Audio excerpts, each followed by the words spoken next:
gros plan sur la caméra.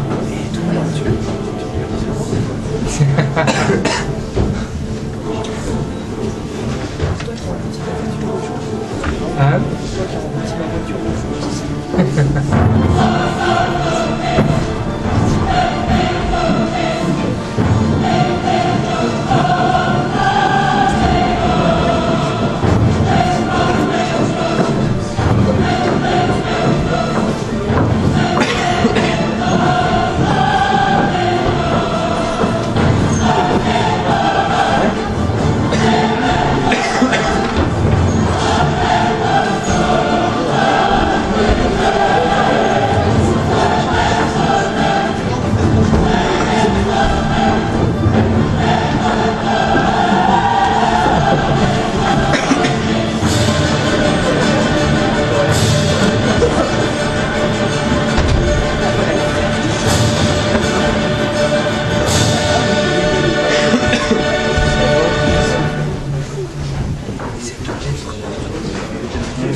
Bonjour à tous, bienvenue à la faculté de la Bouverie pour le nouveau spectacle de la trompette, la leçon de Jérémy Maresco.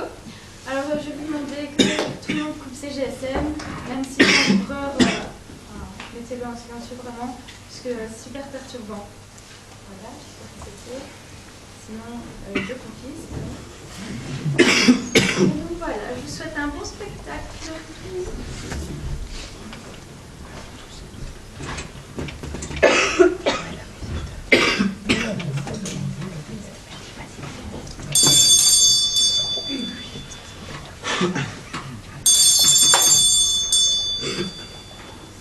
Monsieur le professeur, on a sonné. Pourriez-vous aller ouvrir, s'il vous plaît? Je termine ici ma besogne. Oui, bien sûr, Marie. Oui, j'arrive. Patience, je descends. Dans 2 minutes.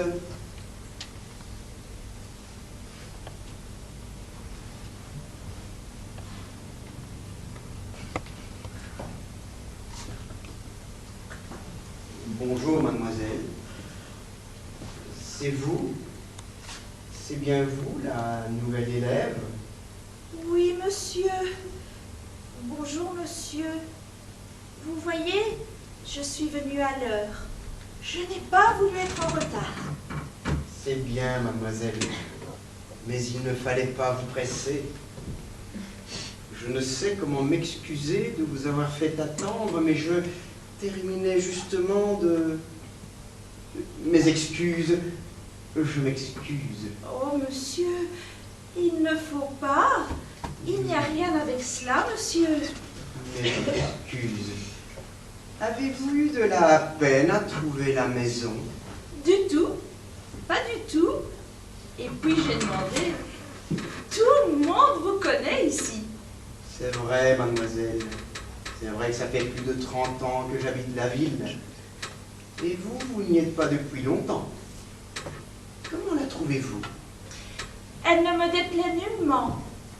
C'est une jolie ville, agréable, avec un joli parc, un pensionnat, un évêque, des beaux magasins, des rues, des avenues. C'est vrai, mademoiselle. Et pourtant, j'aimerais autant vivre autre part, à Paris ou à Bordeaux peut-être. Vous aimez Bordeaux? Je ne sais pas, mademoiselle, je ne connais pas. Alors, vous connaissez Paris? Non plus, mademoiselle. Mais si vous me permettez de vous poser la question, Paris, est le chef-lieu de, mademoiselle? Paris est le chef-lieu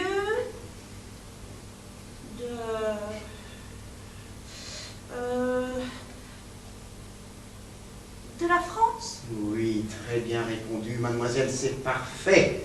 Vous connaissez votre géographie nationale sur le bout des ongles, vos chefs-lieux. Oh, je ne les connais pas tous encore et ce n'est pas si facile que ça. Et j'ai du mal à apprendre. Mais rassurez-vous, mademoiselle, cela viendra. Doucement, doucement, de la patience. Ne vous inquiétez pas, cela viendra. Oh, il fait beau ou plutôt non, pas tellement. Pas si quand même. Enfin, il ne fait pas mauvais, c'est le plus important. Il ne pleut pas et il ne neige pas non plus. Ce serait bien étonnant car nous sommes en été. Je m'excuse, mademoiselle, mais j'allais vous le dire. Mais vous apprendrez que de nos jours, on peut s'attendre à tout. Évidemment, monsieur. On ne peut être certain de rien, mademoiselle, en ce monde.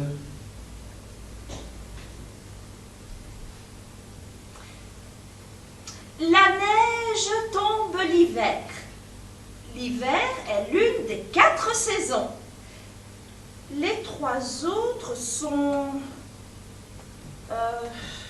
le printemps. Oui. Et puis il y a l'été. Et enfin... Cela commence comme automobile, mademoiselle. Ah oui, l'automne. Oui, très bien répondu. Mes félicitations, mademoiselle. Vous ferez des progrès. Vous ferez une bonne élève. Vous êtes intelligente. Vous paraissez instruite. Bonne mémoire. Je connais bien mes saisons, n'est-ce pas, monsieur? Oui, enfin presque, oui. Mais rassurez-vous, vous les connaîtrez sur le bout des ongles, vos saisons, comme moi. C'est difficile. Non, pas tellement. Il faut un peu de bonne volonté, un peu d'effort. Mais rassurez-vous, vous les connaîtrez. Soyez-en sûrs. Oh oui, monsieur. J'ai une telle soif de m'instruire. Mes parents aussi voudraient bien que j'approfondisse mes connaissances. Ils veulent que je me spécialise. Ils pensent qu'une simple éducation générale, même si elle est solide, ça n'est pas suffisant à notre époque. Vos parents, mademoiselle, ont parfaitement raison. Vous devez continuer vos études. Je m'excuse de vous le dire, mais c'est devenu nécessaire, car la société contemporaine est devenue tellement complexe. Et tellement compliqué. Et mes parents sont assez fortunés. J'ai de la chance. Ils pourront m'aider à travailler et à faire des études très supérieures. Et vous voudriez vous présenter? Le plus tôt possible, au premier concours de doctorat, mais c'est dans 3 semaines. Excusez-moi de vous poser la question, mademoiselle, mais avez-vous votre baccalauréat? Mais oui, monsieur. J'ai mon bac aux sciences et mon bac aux lettres. Oui, bien, mademoiselle, mais vous êtes très avancée. Un peu trop avancée pour votre âge. Et quel doctorat voulez-vous passer? Le sciences naturelles ou la philosophie normale? Mes parents voudraient...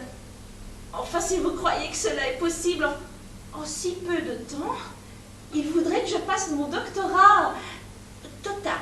Votre doctorat total? Eh bien, je vous félicite, vous êtes très courageuse, mademoiselle.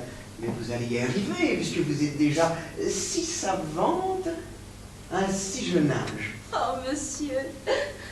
Bien, mademoiselle. Alors, si vous n'y voyez pas d'inconvénient, nous allons commencer, car nous n'avons guère de temps à perdre. Ah, mais oui, monsieur, certainement, monsieur. Bien. Pourrais-je vous demander, si cela ne vous ennuie pas, de vous asseoir ici, sur cette chaise? Oui, monsieur. Bien. Pendant que moi, si vous n'y voyez pas d'inconvénient, je m'assois là juste en face de vous. Bien sûr, monsieur.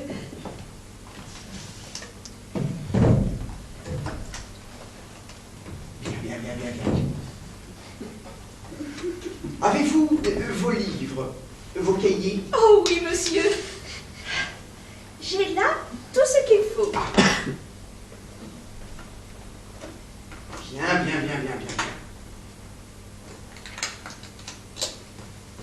Eh bien alors, mademoiselle, donc, si vous voulez, nous allons commencer. Voulez-vous? Mais oui, monsieur. Je suis à votre disposition, monsieur. À ma disposition.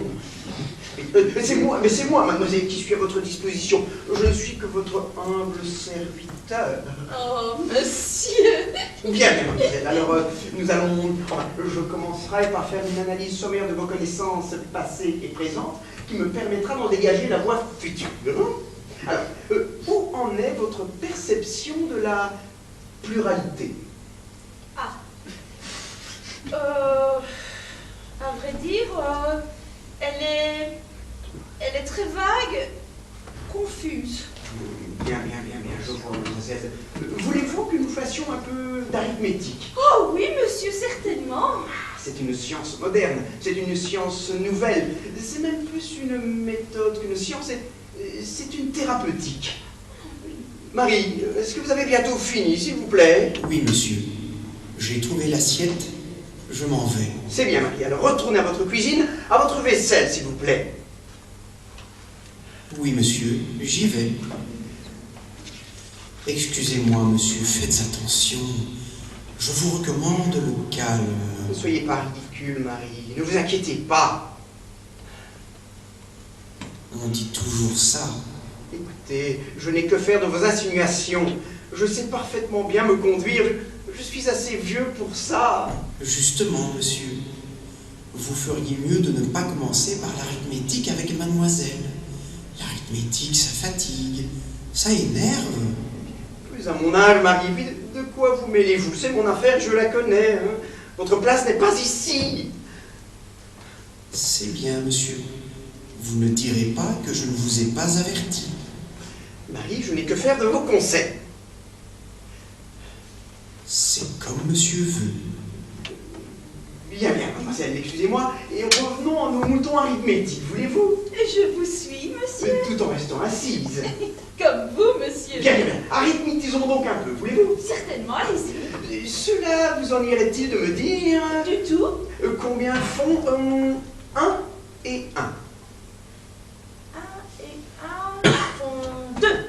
Oui, très bien répondu, mademoiselle. Mes félicitations. Je pense que vous n'aurez aucun problème pour passer votre concours du doctorat total. Hein? Oh, monsieur, je suis très fière, d'autant plus que c'est vous qui le dites. Bien, mademoiselle. Alors, poussons un peu plus loin. Voulez-vous? Monsieur. Dites-moi combien font 2 et 1? 3. Oui, 3 et 1. 4. 4 et 1. 5. 5 et 1. 6. 6 et 1. 7. 7 et 1. 8. 7 et 1. 8 bis. Excellente réponse. 7 et 1. 8 terre. Bien répondu. 7 et 1. 8 quater et parfois 9. Magnifique, magnifique, mademoiselle, vous êtes magnifique, vous êtes exquise. Alors là, pour l'addition, vous êtes magistrale. Passons maintenant un peu à la soustraction. Alors, pourriez-vous me dire, du moins si vous n'êtes pas trop épuisé, combien font par exemple 4 moins 3? 4 moins 3.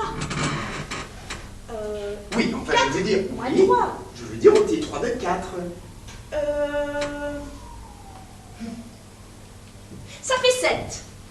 Ah non, mademoiselle, je suis désolé de vous contredire, mais 4 moins 3 ne font pas 7, non. Vous confondez. 4 plus 3 font 7, mais 4 moins 3 ne font certainement pas 7, non. Il s'agit ici maintenant de soustraire et non plus d'additionner. Oui, oui. Et donc, 4 moins 3 font combien? Combien? Bah... 4. Non, mademoiselle, ce n'est pas ça. Oh, bien 3 alors. Non, mademoiselle, je vous en prie, mes excuses, ce n'est pas ça. 4 moins 3. 4 moins 3. 4 moins 3. 4 moins 3. Ça ne fait tout de même pas 10. Oh, certainement pas, mademoiselle. Ici, il ne s'agit pas de deviner, mais de raisonner. Alors, tâchons de le déduire ensemble. Voulez-vous compter, s'il vous plaît? Oui, monsieur. 1, 2... Savez-vous compter? Jusqu'à combien savez-vous compter? Je puis compter 1, à l'infini. Impossible, mademoiselle. Eh bien, alors mettons jusqu'à 7. C'est bien, ça suffit, il faut savoir se limiter. Alors comptez s'il vous plaît, mes excuses, je vous en prie. Oui, monsieur. 1. Après 1, donc, il y a 2. Ensuite, 3. Puis, 4. Mais arrêtez-vous là, mademoiselle. Et dites-moi quel est le nombre le plus grand. Le nombre 3 ou le nombre 4? Quel est le nombre le plus grand? Le nombre 3 ou le nombre 4? Excusez-moi, monsieur, mais dans quel sens le plus grand? Mais c'est-à-dire qu'il y a des petits nombres et des grands nombres. Alors dans les grands nombres, il y a plus de petites unités que Mais dans dans les les petits nombres? À moins que dans les petites unités, il y ait plus de petites unités. Ça veut dire que si elles sont plus petites, on peut en mettre plus que dans les grands nombres. Au moins, si Donc, vous... les petits nombres peuvent être plus grands que les grands nombres. Écoutez, mademoiselle, laissons cela pour l'instant, cela nous mènerait beaucoup trop loin. Sachez simplement qu'il n'y a pas que des nombres. Il y a aussi des groupes, des sommes, des grandeurs, des tas de choses comme des oies, des pépins, des wagons, etc. Et donc, pour revenir à notre exemple, sachez simplement, mademoiselle, que nous n'avons que des nombres égaux. Et que les nombres les plus grands sont ceux qui renferment le plus d'unités égales. Ah, donc celui qui a le plus d'unités sera le plus grand. Je vois, monsieur. Vous identifiez la qualité à la quantité. Ceci est trop théorique, mademoiselle, beaucoup trop théorique. Mais rassurez-vous, cela viendra. Ne vous inquiétez pas. Alors laissons de côté pour l'instant ces conclusions générales et attardons-nous à notre exemple bien précis. Sachez, mademoiselle, que nous n'avons que le nombre 3 et le nombre 4, avec chacun un nombre égal d'unités. Alors dites-moi, quel est le nombre le plus grand? Le nombre le plus petit ou le nombre le plus grand? Excusez-moi, monsieur, mais qu'entendez-vous par le nombre le plus grand? Est-ce celui qui est moins petit que l'autre? C'est ça, mademoiselle. Vous m'avez parfaitement bien compris. Alors c'est 4. Qu'est-ce qu'il est 4? Plus grand, plus petit que 3? Plus petit. Oh non, plus grand. Très bien répondu, mademoiselle. Alors dites-moi combien est-il d'unités entre 3 et 4 ou entre 4 et 3? Mais il n'y a pas d'unité, monsieur, entre 3 et 4.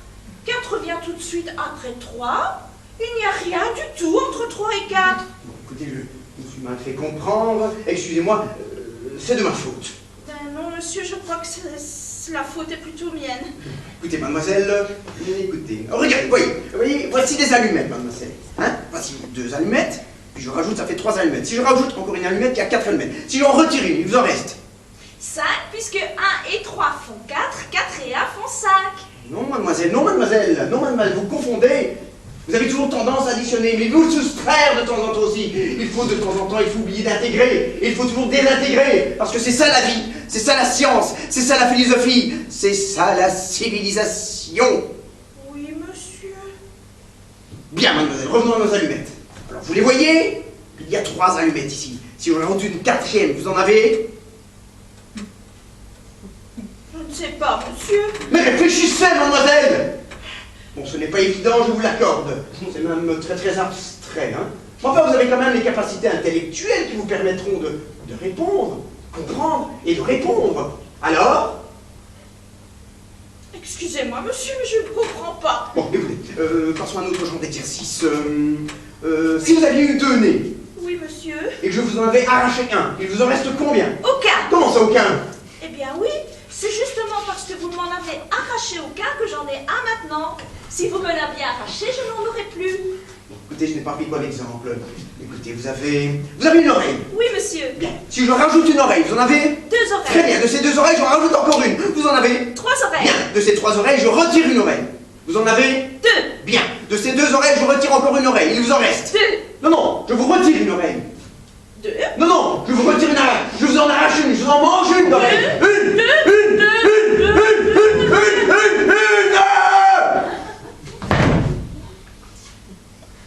Écoutez, mademoiselle, je n'ai pas été assez convaincant.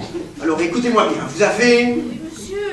Vous avez... euh, Vous avez...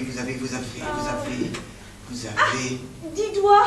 Oui, c'est ça, vous avez 10 doigts. Parfait. Écoutez-moi. Oui, monsieur. Bien. Combien en auriez-vous si vous en aviez 5? 10, monsieur. Non, ce n'est pas ça. Mais si, monsieur. Vous venez de me dire que j'avais 10 doigts. Je vous dis que non. Monsieur, j'ai 10 doigts, je n'en ai pas 5. Oui, mais tout de suite après, je vous ai dit si vous en aviez 5. J'en ai pas 5, j'en ai 10. Bon, écoutez, mademoiselle, procédons autrement et limitons-nous au nombre de 1 à 5 pour la soustraction. Ne vous inquiétez pas. Rassurez-vous, cela viendra, vous allez voir, et vous allez comprendre. Regardez, mademoiselle, voici des bâtons. Alors, voici un bâton, ici 2 bâtons, là 3 bâtons, là 4 bâtons, et enfin 5 bâtons. Des bâtons, mademoiselle. 1 bâton, 2 bâtons, 3 bâtons, 4 et 5 bâtons, mademoiselle. Des bâtons. Alors, pour compter des bâtons, chaque bâton est une unité. Mademoiselle, qu'est-ce que je viens de dire? Chaque bâton est une unité. Mademoiselle, qu'est-ce que je viens de dire? Oui, c'est bien ça, c'est bien ça. Ou des chiffres, ou des nombres. 1, 2, 3, 4 et 5 sont les éléments de la numération, mademoiselle. Oui, monsieur, des bâtons qui sont des nombres, des chiffres, des unités. C'est ça, c'est-à-dire qu'en conclusion, en définitive, eh bien, toute l'arithmétique, elle est là. Ah oui, monsieur. Bien, monsieur. Merci, monsieur. Bien, alors comptez s'il vous plaît, en vous servant de ces éléments, additionnez et soustrayez. Les éléments sont bien des nombres et les chiffres des unités? Oui, et alors? Alors, on peut soustraire 2 unités de 3 unités. Mais peut-on soustraire 2, 2 de 3, 3 et 2 chiffres de 4 nombres et 2 nombres d'une unité? Non, mademoiselle. Mais pourquoi, monsieur? Parce que, mademoiselle, Parce que quoi, monsieur, puisque les uns sont bien les autres? parce que c'est comme ça ne s'explique pas. Ça se comprend par un raisonnement mathématique intérieur. On l'a ou on ne l'a pas. Eh bien, tant pis. Bon, écoutez, mademoiselle, si vous n'arrivez pas à comprendre ces principes fondamentaux, ces archétypes mathématiques, vous n'arriverez jamais à faire correctement votre travail de polytechnicienne. Encore moins ne pourra-t-on vous charger d'un cours à l'école polytechnique, ni à la maternelle supérieure. Ce n'est pas évident, je vous l'admets. C'est même très abstrait. Enfin, comment pourriez-vous arriver à compter correctement sans avoir étudié et approfondi ces éléments premiers? Comment pourriez-vous arriver à compter? Et ceci est la moindre des choses pour un ingénieur moyen. Comment pourriez-vous arriver à compter, par exemple, combien font 3 755 998 251 multiplié par 5 162 303 508. Alors, cela fait 19 quatillons, 390 quadrillions, 2 trillions, 244 milliards, 219 millions, 164 508. Non, 509. Non, monsieur, 508.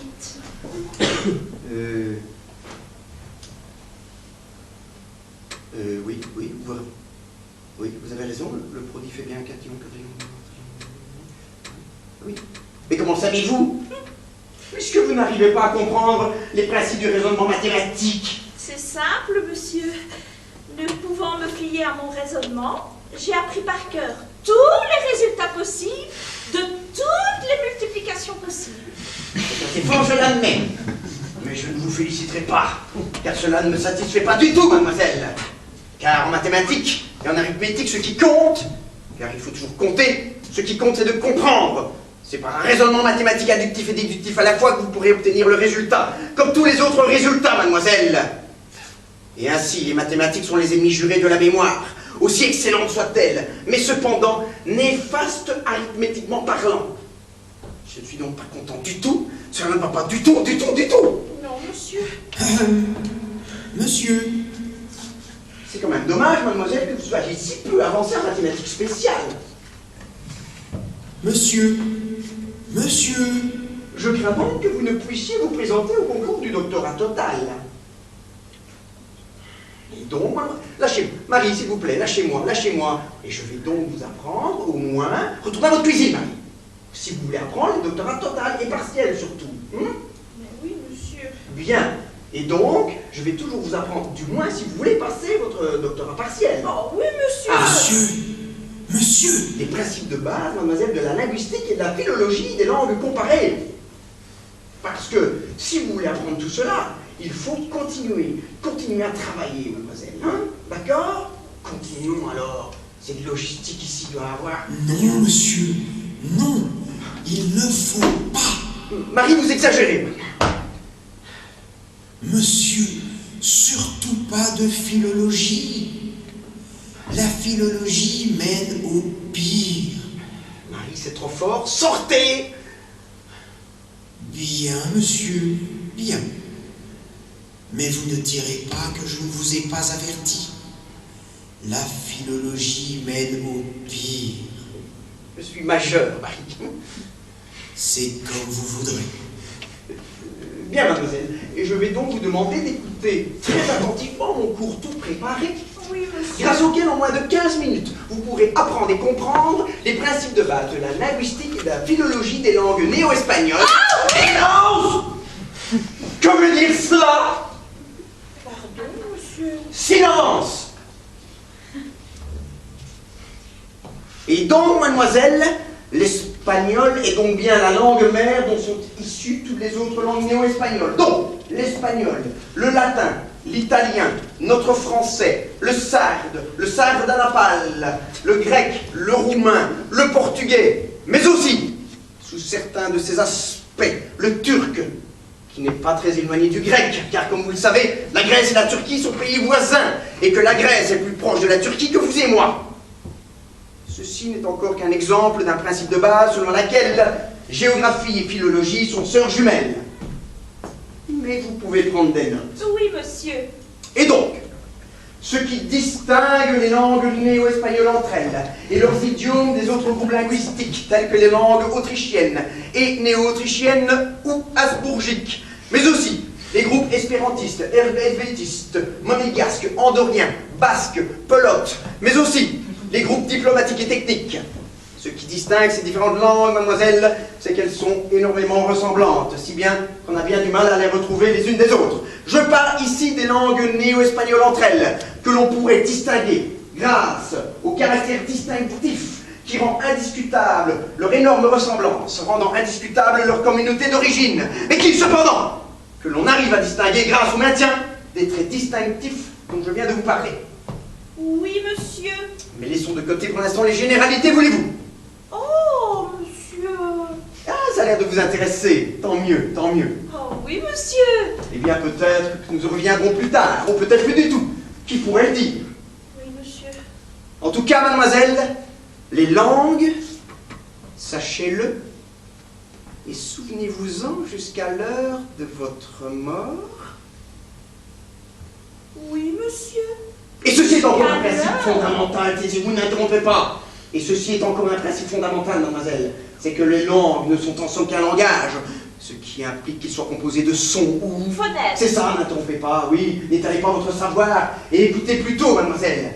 Oui, monsieur. Les sons doivent être saisis au vol par les ailes pour qu'ils ne tombent pas dans les oreilles des sourds. Ainsi, si vous décidez d'articuler correctement, il est recommandé, et ceci dans la mesure du possible, de lever le cou et le menton comme ceci, et de s'élever sur la pointe des pieds comme ça, vous voyez? Oh, oui, monsieur. N'interrompez pas, restez assise et d'émettre des sons toujours plus forts, mademoiselle, grâce à la puissance des poumons associée à celle des cordes vocales, mademoiselle. Comme ceci, regardez. Trafalgar, papillon, eureka, papy, papa. Ainsi, mademoiselle, les sons sont remplis d'un air chaud, plus léger que l'air environnant, ce qui leur permet de voltiger, et d'éviter de tomber dans les oreilles des sourds, qui sont des véritables gouffres, des cimetières des sonorités. Aussi, si vous décidez d'émettre des sons de manière accélérée, ils auront tous tendance à s'agglutiner automatiquement les uns aux autres, se constituant en phrases, en sons, en syllabes, en compositions plus ou moins importantes, en assemblage purement irrationnel de sons, dénués de sens, mademoiselle, mais qui, grâce à cela, et sans danger, leur permettent de rester en altitude et d'éviter de tomber dans les oreilles des sourds. Seuls tombent, mademoiselle, les mots remplis de sens, alourdis de signification, qui finissent toujours par s'écraser, s'éclamousser. Dans les oreilles des sourds. C'est bien ça, n'interrompez pas, et ceci dans la pire des confusions, ou à crever comme des ballons. Et donc, mademoiselle, qu'avez-vous?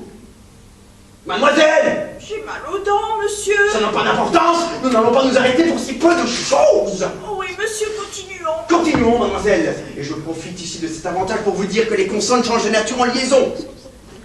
Ainsi, et dans ce cas-ci, les F deviennent les V, les DDT, les GDK, et vice-versa. Comme dans l'exemple que je vous signale. 3 heures, les frères, le coq au vin, l'âge nouveau après la nuit. J'ai mal aux dents. Continuons. Oui, monsieur, continuons. Résumons. Pour articuler correctement, il faut des années et des années. Mais grâce à la science, nous pouvons y arriver en quelques minutes, mademoiselle. Il suffit pour ça d'expulser violemment l'air des poumons et de le faire passer délicatement sur les cordes vocales qui, soudain, comme des harpes, comme du feuillage dans le vent, sifflent, frémissent, voltigent, chointent, grasseillent, ou sifflent, mettant tout en mouvement, luette, langue, palais. Oui, mais j'ai mal aux dents. Dents. Ainsi, mademoiselle, laissons les mots sortent par les pores, par la bouche, les oreilles, le nez, entraînant avec eux tous les organes ainsi cités, déracinés dans un vol puissant et majestueux que l'on appelle improprement la voix, se muant en chant, se transformant en un terrible orage symphonique, mettant tout en œuvre, des gerbes de fleurs variées, des artifices sonores, occlusives, la patale, palatale, dentale, mademoiselle, et tantôt amères, tantôt caressantes et tantôt violentes. Oui, monsieur, mais j'ai mal aux dents. Oui, mademoiselle, continuons. Et donc, les langues néo-espagnoles sont de parentes si rapprochées qu'on peut véritablement dire qu'elles sont des cousines germaines, avec l'espagnol et un E muet comme mère, mademoiselle. Aussi, il est bien utile de bien prononcer, d'éviter les défauts de prononciation. La prononciation vaut ici tout un langage. Une mauvaise prononciation peut vous jouer bien des tours. J'en profite à ce sujet de vous ouvrir une parenthèse bien personnelle. J'étais encore jeune, presque un enfant, et je faisais mon service militaire.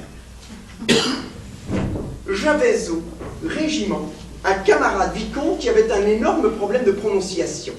Il n'arrivait pas à prononcer la lettre F. Au lieu de dire F, il disait F. Au lieu de dire fille, il disait fille. Au lieu de dire fontaine, je ne boirai pas de ton eau, il disait fontaine, je ne boirai pas de ton eau. Au lieu de dire faillot, il disait faillot. Au lieu de dire firmin, il disait firmin. Au lieu de dire victoire, il disait victoire. Au lieu de dire février, il disait février. Au lieu de dire mars-avril, il disait mars-avril. Au lieu de dire Mirabeau, il disait Mirabeau. Au lieu de dire, et non pas comme cela est correct, Gérard de Nerval, il disait Gérard de Nerval. Au lieu de dire fichez-moi la paix, il disait fichez-moi la paix. Au lieu de dire etc. et ainsi de suite, il disait etc. ainsi de suite. Mais il avait un avantage, mademoiselle, c'est qu'il savait cacher ses défauts grâce à des chapeaux. Et si bien que l'on ne s'en apercevait pas. Ah oui, monsieur, mais j'ai mal aux dents. Continuons, mademoiselle, et apprécions maintenant et occupons-nous des ressemblances qui nous permettront de mieux définir les différences. Car les différences, mademoiselle, sont terriblement difficiles à être repérables par les personnes non averties. Tous ces mots, de toutes ces langues. Ah oui, mais j'ai mal aux Oui, dents. continuons, sont tous identiques. Les mêmes désinences, les mêmes préfixes, les mêmes suffixes, les mêmes racines. Les racines des mots sont-elles Et carrées? carré ou cubique, c'est selon, mademoiselle. Ah oui, monsieur, mais j'ai mal aux dents. Continuons vite, mademoiselle. Et je vais vous dire un exemple qui n'est rien d'autre qu'une illustration. Prenez le mot front. Mais avec quoi le prendre? Bah, ce que vous voulez, prenez-le, mais surtout n'interrompez pas.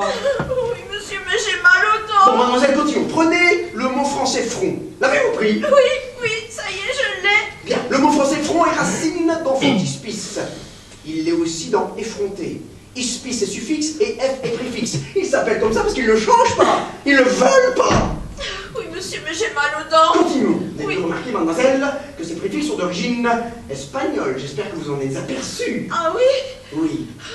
Vous avez remarqué aussi, mademoiselle, qu'ils ne changent pas en français. Eh bien, rien ne peut les faire changer. Ni en espagnol, ni en grec, ni en turc, ni en roumain, ni en sarde, ni en sardanapoli, ni même en oriental, mademoiselle. Front, frontispice, effronté. Toujours les mêmes mots dans tous les pays, dans toutes les langues, avec les mêmes suffixes, les mêmes préfixes, les mêmes désinences, mademoiselle. Et c'est un peu pareil pour tous les mots. Dans toutes les langues, ces mots veulent dire la même chose. Mais bien évidemment, comment pourrait-il en être autrement? De toute façon, vous avez toujours la même intonation, la même structure de la phrase, le même rythme de la phrase, mademoiselle. Un seul et même mot peut vous dire tous les mêmes synonymes, mademoiselle, dans toutes les langues. Vous laissez donc vos dents! Mais j'ai mal. Continuons! Les 3 dixièmes mots en français, par exemple cette phrase. Les roses de ma grand-mère sont aussi jaunes que mon grand-père qui était asiatique. J'ai mal aux dents. Continuons, dites quand même! En français? Oui, en français. Que je dise en français, les roses de ma grand-mère? Sont aussi jaunes que mon grand-père qui était asiatique. Eh bien, en français, ce sera les roses de ma... Comment dit-on grand-mère en français? En français, grand-mère. Les les roses de ma grand-mère sont aussi jaunes, ça se dit jaune? Mais oui, évidemment. Jaune que mon grand-père quand il se mettait en colère. Non, qui d'état. Asiatique, j'ai mal. Autant, je sais, continuons. Et traduisez moi-même cette phrase en espagnol, et puis en néo-espagnol. En espagnol, alors ce sera les roses de ma grand-mère sont aussi jaunes que mon grand-père quand il était asiatique. Non, c'est faux. En néo-espagnol, les roses de ma grand-mère sont aussi jaunes que mon grand-père quand il était asiatique. Non, c'est faux. Vous avez fait l'inverse. Vous avez pris de l'espagnol pour du néo-espagnol, et le néo-espagnol pour l'espagnol. Ah non, c'est le contraire. Oh monsieur, j'ai mal aux dents et en plus vous vous embrouillez. Mais c'est vous qui m'embrouillez. Soyez un peu plus attentive, mademoiselle. Et prenez des notes. Je vous dirai cette phrase en espagnol, puis en néo-espagnol, et enfin en latin. Vous répéterez après moi. Et attention, car les ressemblances sont grandes. Les ressemblances sont identiques. Alors écoutez bien et suivez bien. En espagnol, les roses de ma grand-mère sont aussi jaunes que mon grand-père qui était asiatique. En latin, les roses de ma grand-mère sont aussi jaunes que mon grand-père qui était asiatique. Vous saisissez la différence? Allez, traduisez-moi cela en roumain.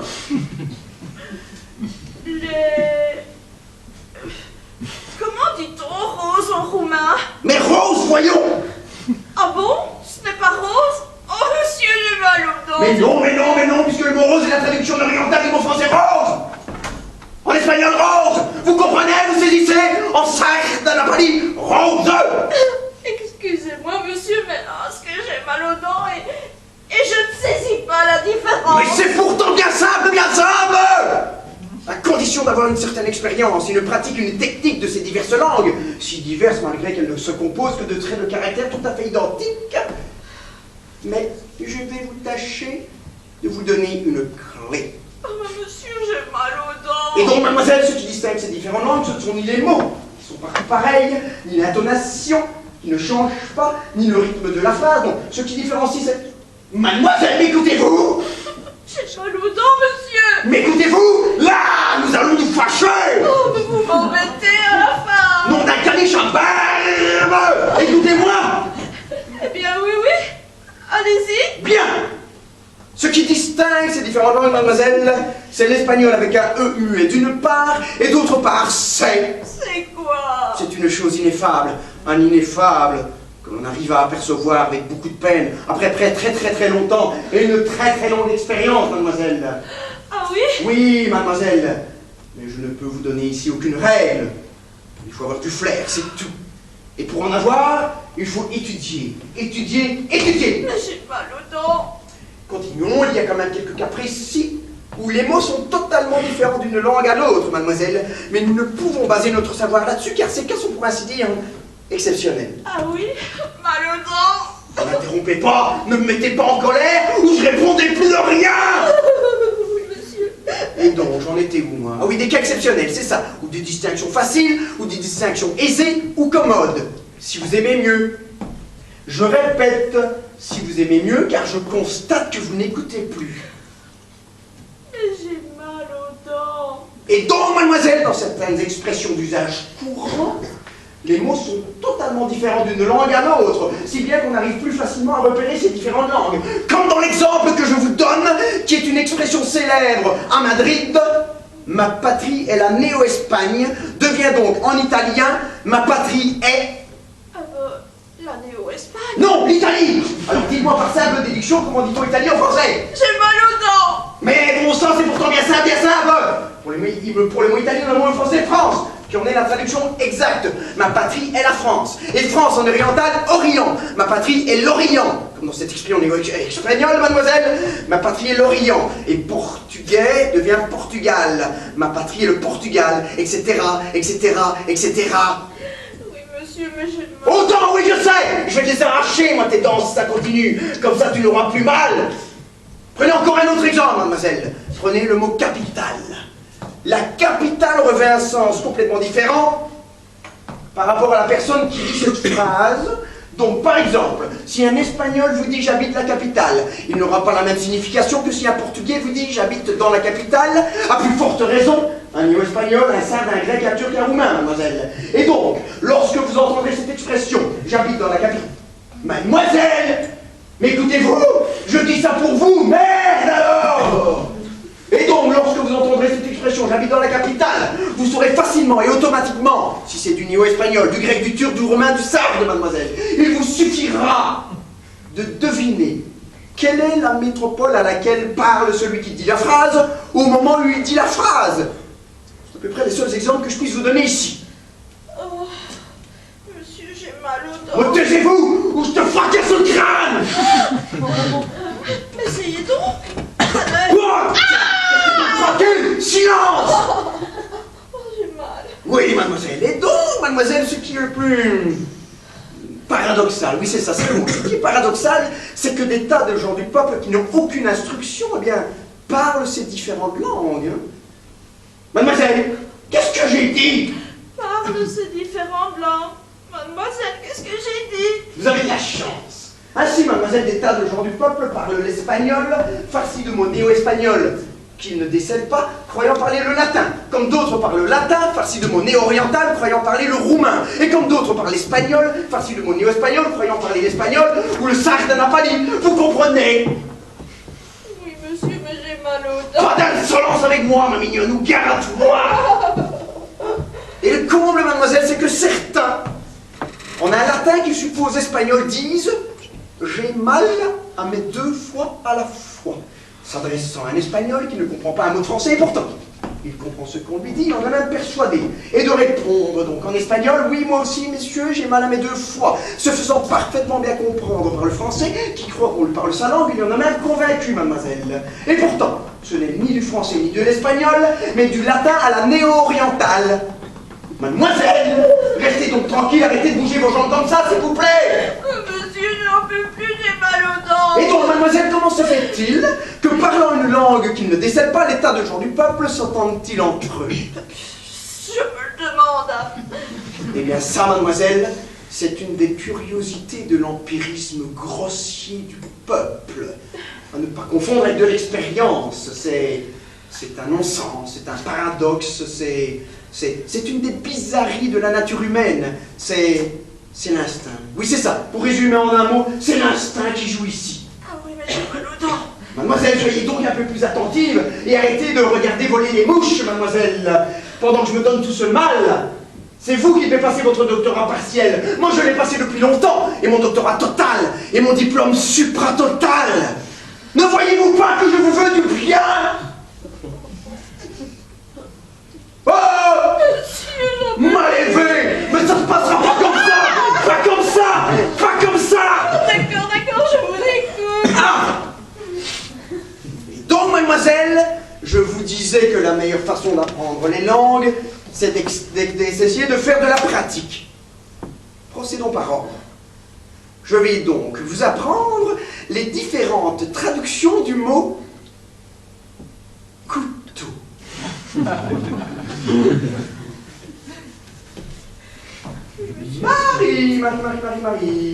Marie, s'il vous plaît, vous pouvez venir, j'ai besoin de vous. Marie, venez, s'il vous plaît.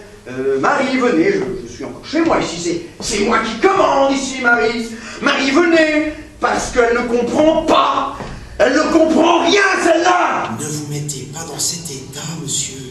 Gare à la fin, ça vous mènera loin. Ça vous mènera loin, tout ça. Je saurais m'arrêter à temps, Marie. On le dit toujours. Je voudrais bien voir ça. J'ai mal au dos. Vous voyez, ça commence. C'est le symptôme. Le symptôme? Mais quel symptôme, Marie? Expliquez-vous, que voulez-vous dire? Le symptôme final. Le grand symptôme. Sottise, Marie. Marie, ne partez pas. Je vous ai appelé pour que vous m'apportiez des couteaux néo-espagnols, grecs, turcs, sardes, sardanapali, roumains, portugais, etc., mademoiselle. Ne comptez pas sur moi.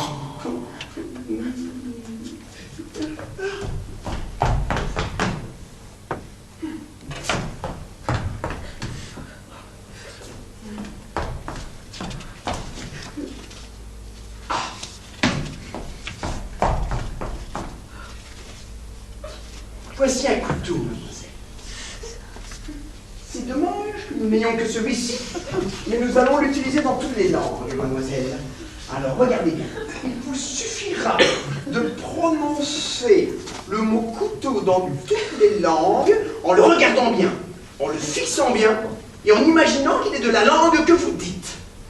J'ai mal aux dents. Oui, mademoiselle, continuons et dites couteau maintenant, hein. Coup, comme couteau, couteau. Regardez bien, fixez bien. C'est comme vous voulez, après tout. Allez, couteau.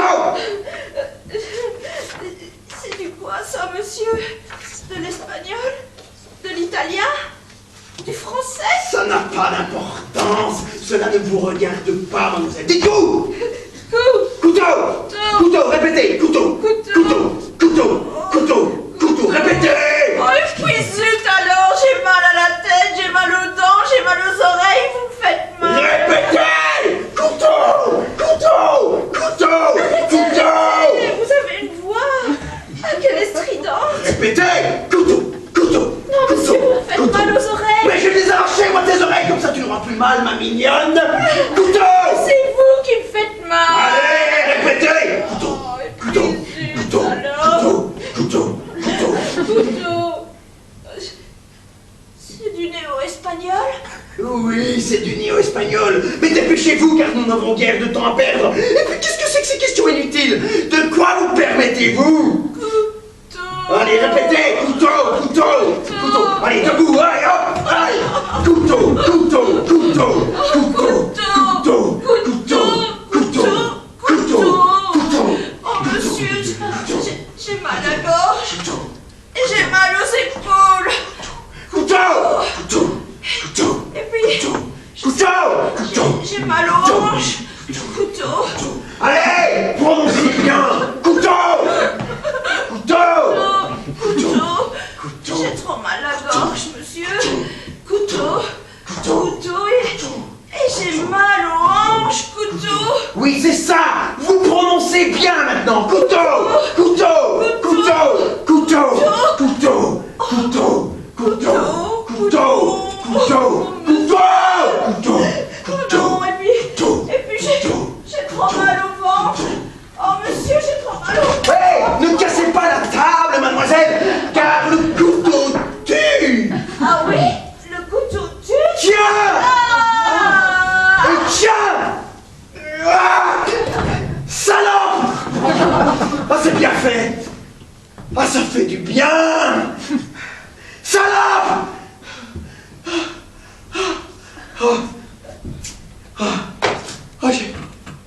Je suis soufflé. J'ai du mal à respirer.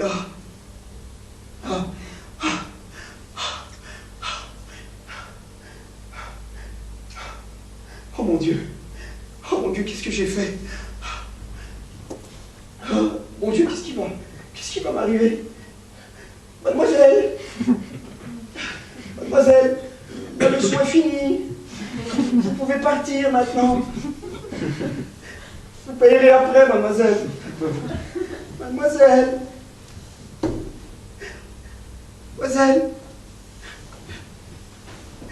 Malheur. Elle est morte. Et c'est avec mon couteau. C'est terrible.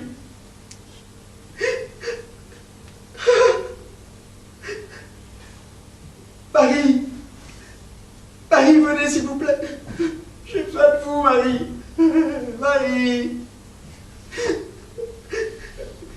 Non, Marie, ne venez plus. J'ai changé d'idée, je n'ai plus besoin de vous, Marie. Je me suis trompé. Je n'ai plus besoin de vous. Alors, vous êtes content de votre élève? Elle a bien profité de votre leçon?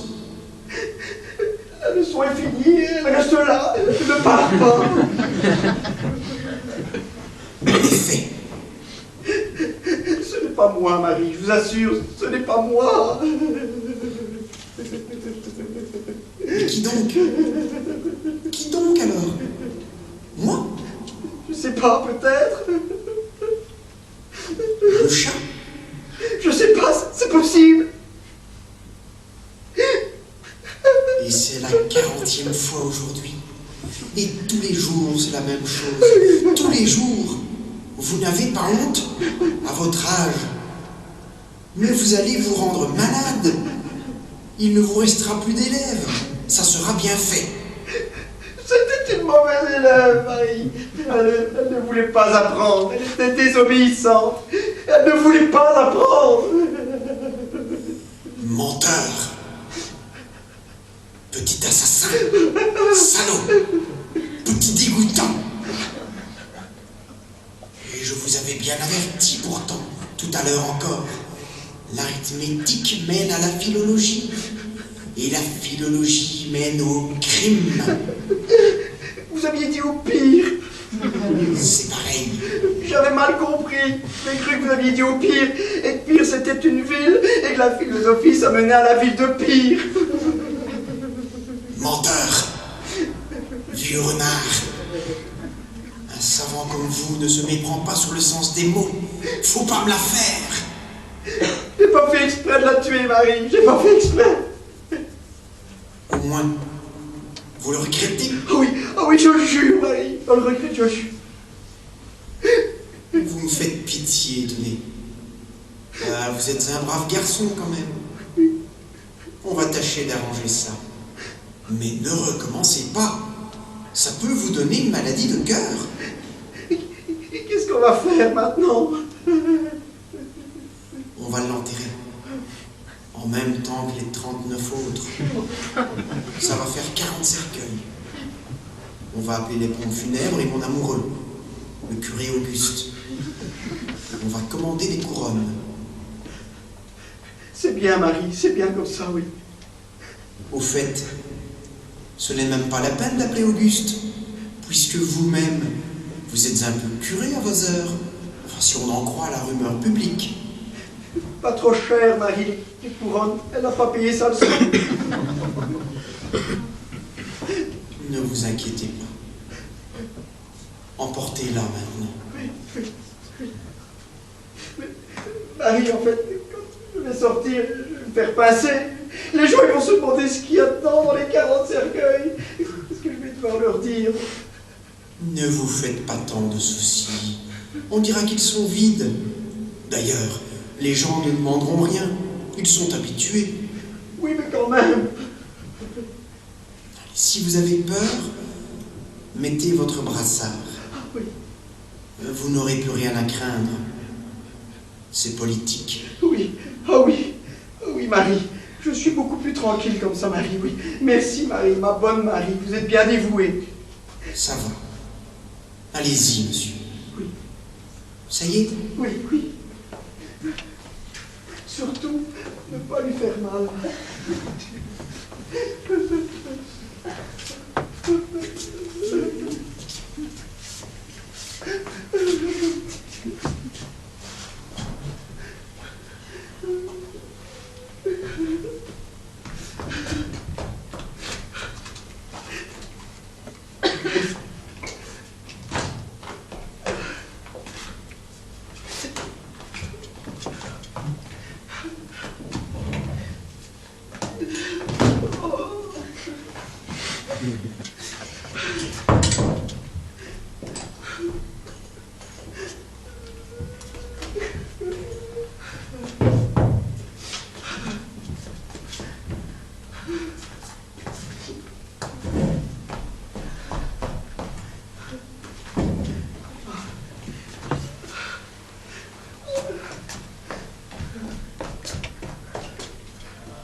Monsieur, on a encore sonné.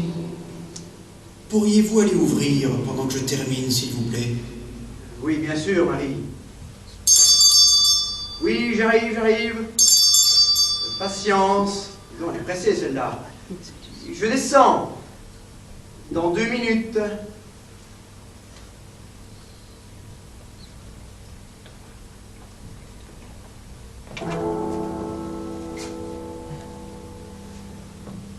Bonjour, mademoiselle. C'est vous, c'est bien vous, la nouvelle élève? Entrez, entrez. Et donc, mademoiselle, vous êtes venue pour la leçon?